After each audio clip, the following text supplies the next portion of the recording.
Rapat Badan Legislasi DPR yang terkesan mendadak menuai sorotan. Pakar hukum tata negara menilai revisi UU Pilkada yang tergesa-gesa, sesat jalan dan melawan konstitusi. Rapat Badan Legislasi DPR yang terkesan mendadak menuai sorotan. Tak seperti rapat balik sebelum-sebelumnya. Mulai dari rapat kerja, pembentukan panja, hingga pengambilan keputusan dijadwalkan hanya dalam waktu 1 hari.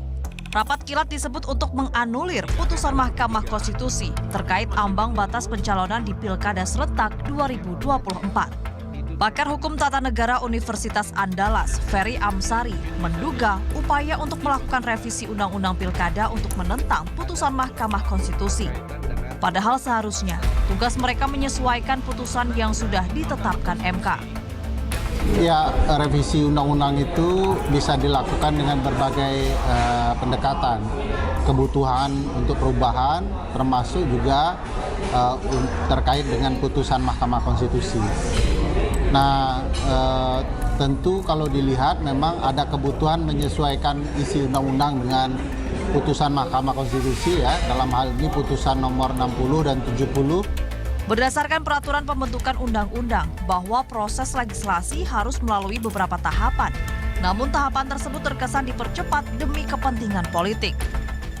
Putusan MK itu tidak bisa dibatalkan oleh pembuat undang-undang.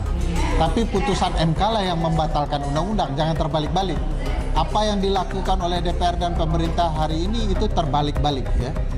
Jadi gagasannya adalah kepentingan politik itu kadang-kadang tidak sehat kepentingannya, maka oleh putusan MK dikembalikan ke hitohnya, ke konstitusi.